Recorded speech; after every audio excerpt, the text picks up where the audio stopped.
Bonsoir à tous. Après une semaine de débat entre 10 églises orthodoxes présentes en Crète, le concile s'est achevé hier dimanche.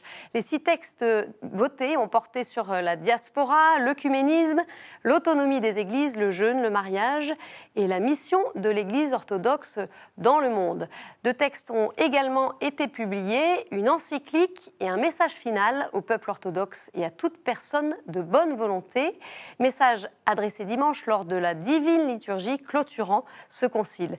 La célébration a eu lieu à Chania, à une trentaine de kilomètres de l'Académie orthodoxe de Crète, en présence de 10 primats orthodoxes, de leur délégation et de quelques centaines de fidèles. Voyez ce reportage d'Alexei Vosniuk. L'église Saint-Pierre et Paul de Chania résonne des chants grecs-orthodoxes. Les 10 délégations présentes en Crète se sont unies dans la prière, après avoir trouvé un consensus sur les 6 textes débattus cette semaine. None of the texts are perfect, none of the texts are great, but after many years of preparation, it finally happened. The greatest message that we can have is that our church leaders were there meeting and talking with each other, trying to engage the modern world. The churches remain in communion, even if 4 churches didn't participate fully in this conciliar work. Here now, the hope would be, of course, that they would nevertheless consider these documents as a true witness to the Orthodox faith in the 21st century. Comment ces églises vont-elles accueillir les textes? C'est là l'un des gros points d'interrogation de l'après-concile. Une grande partie du monde orthodoxe espère une issue positive. La vie de l'Église passe par des moments difficiles et des moments plus calmes. Si nous lisons l'évangile de Marc, nous voyons qu'il y a des moments de gloire et de passion. C'est le deux que nous avons vécu ici.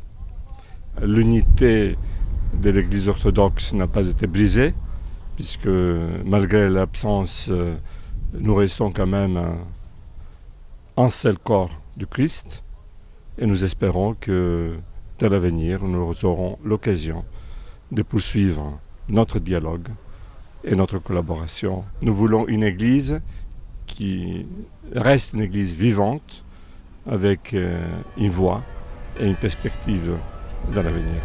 Tout reste désormais ouvert et à faire. La réception des textes par les fidèles de toutes les églises orthodoxes est aussi un enjeu crucial.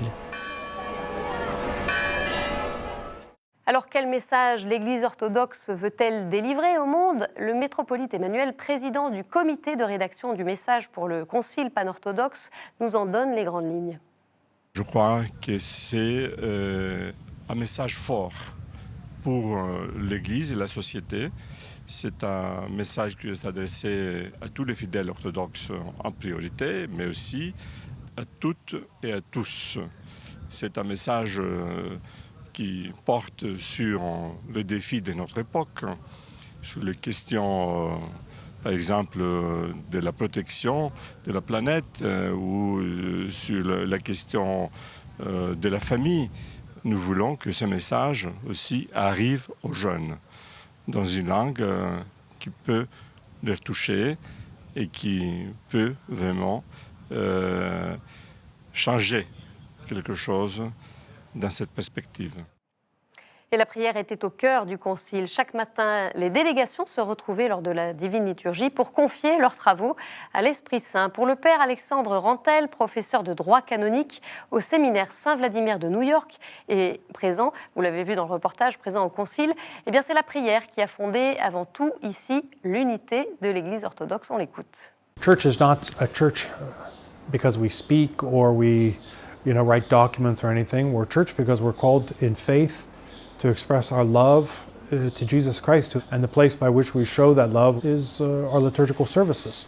Each day the fathers were able to gather and come back and receive that same fire, that same grace by participating in the body and blood of Jesus Christ.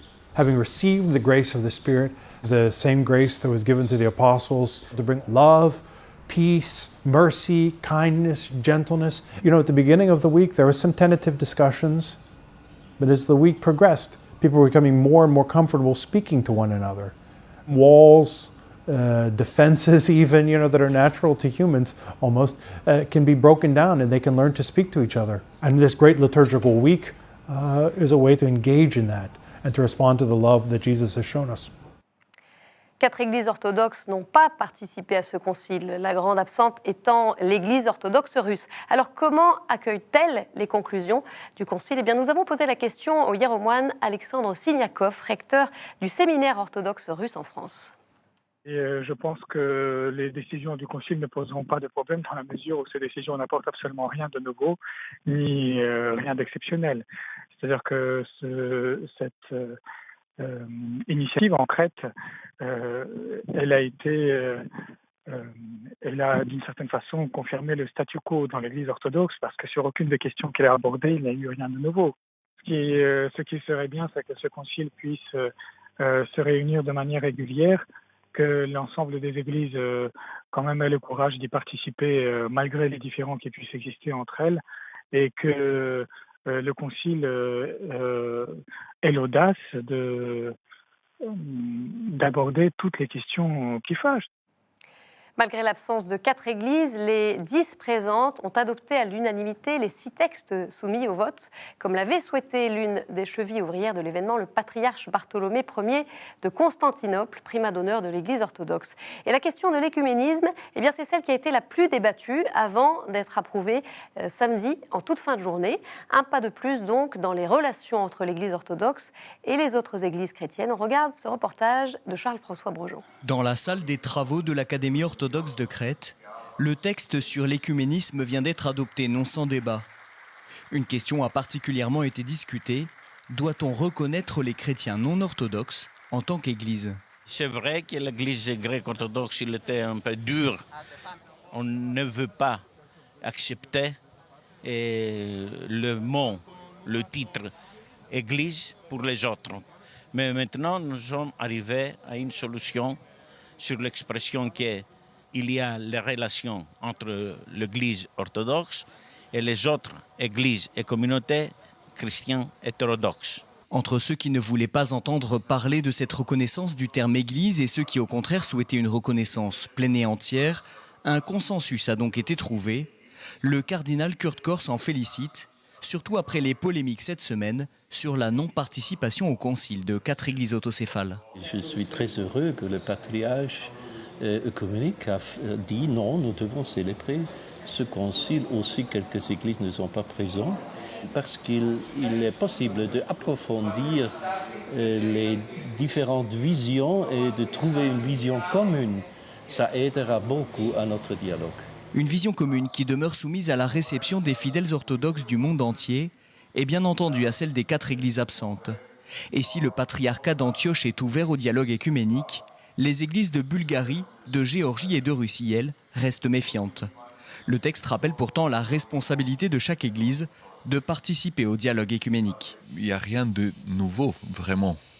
Mais tout le monde a souligné qu'on ne peut pas ne pas être en lien dans une société qui est sécularisée et qui essaie de nous séculariser.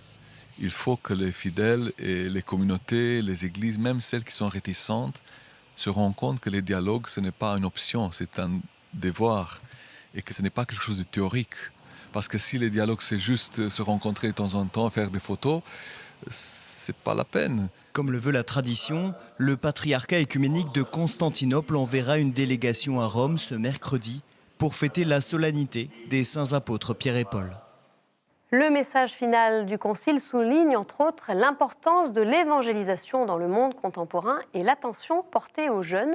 Pour le métropolite Joseph d'Europe occidentale et méridionale, eh bien ce texte ouvre un nouveau chantier. On l'écoute. Je pars de ce que je vis moi-même. Donc je suis métropolite dans une partie de l'Europe où nous avons 3 millions de fidèles dispersés dans 700 communautés. Tous les enfants qui viennent au monde dans ces familles, et les jeunes familles, la plupart d'entre eux sont jeunes, ils ont besoin de l'église. Ils viennent à l'église, les enfants sont baptisés. On a quelques centaines de milliers d'enfants qui sont baptisés depuis une dizaine d'années. Donc qu'est-ce qu'on fait avec ces enfants ? Comment on leur transmet l'évangile, puisqu'ils ont une autre manière de voir le monde à travers le virtuel. Donc les faire vivre ici et maintenant le mystère de l'incarnation du Christ, le mystère de sa mort et de sa résurrection, elle est concernée par notre vie en Christ, par les bonnes actions, par l'amour du prochain. Donc voilà la nouvelle évangélisation. On commence à réfléchir sur certains sujets et nous allons continuer à réfléchir chacun à sa place et probablement pour un autre grand concile pan-orthodoxe.